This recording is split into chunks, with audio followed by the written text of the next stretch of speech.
Hello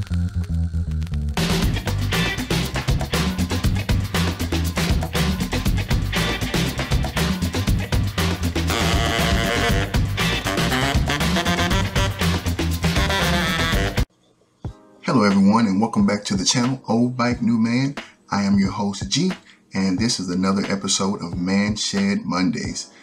Today we're out at Dallas Harley Davidson in Garland, Texas, which is the closest dealership to me. And I don't think I've mentioned on the channel before, but the next motorcycle that I'm looking to get will be a trike. I still love my Road King. I don't plan on getting rid of that. I plan on riding it a lot more. But my wife wants to ride, and although I've had the bike for several years now, I've never had her on the back of my motorcycle. I think she's rode on the back of a sport bike when she was younger or something, but I never put on the back of mine because though I love riding, it is something that I know is dangerous, and I'm never comfortable when I think about putting her back there of the things that could go wrong, even though nothing should, but it's just not a risk that I want to take with my wife. I know plenty of people that have ridden across the country with their wives on the back, or girlfriends, or significant others, how you want to look at it. But that's their situation, not mine. And I'm just not putting my wife on the back of a two-wheel motorcycle.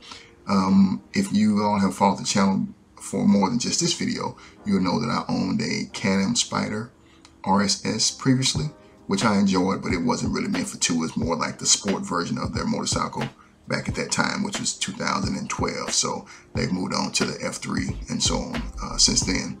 But my wife is a Harley girl, even though she's never ridden on the back of a Harley or ridden one herself. She's a Harley girl, so I told her that maybe when we get to trike, she can look into getting her motorcycle license, or at least a three-wheel endorsement, and she can ride it herself sometimes.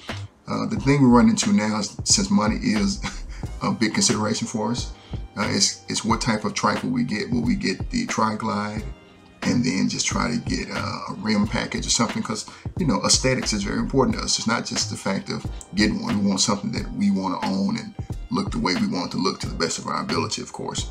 So if we get a Tri-Glide, you're starting out with a higher price base, and then you're like, how old do you want it? Do you want some type of warranty on it as well? Also, you look at the Freewheeler.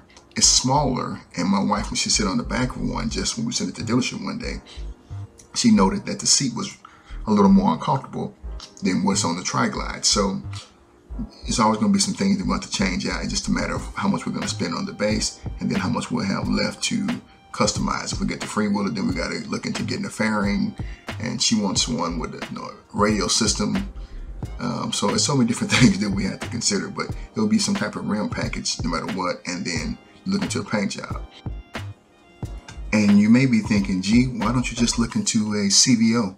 Well, I don't know if you guys have noticed it, but the CVOs are nowhere near a price range that works for the average Joe.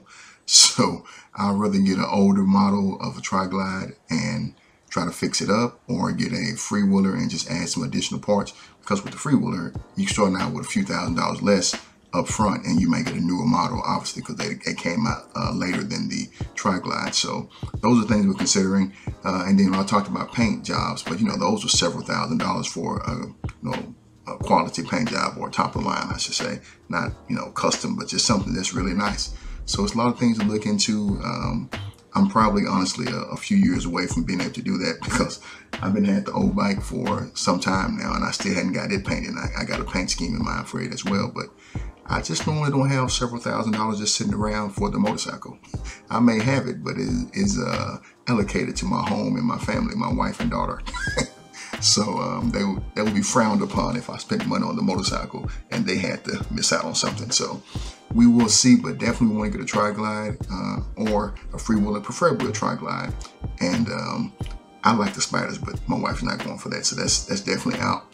So we're going to stick with what works for both of us, but I'm looking forward to having her go riding. I even have the Eagle Rider program where you can rent bikes or even trikes, but the closest location to me is a couple hundred miles away, like in Austin or San Antonio, where they have a Tri-Glide that's available. And one thing I didn't mention earlier is that when I sat on the Tri-Glide, the seat seemed to have me pushed forward, and it may have just been those couple that I saw at the dealership had those short reach seats on there. So I had to look into see if maybe the tall boy seat that I have on my Road King would be an option for the Tri-Glide as well, which I know that would definitely be comfortable for me.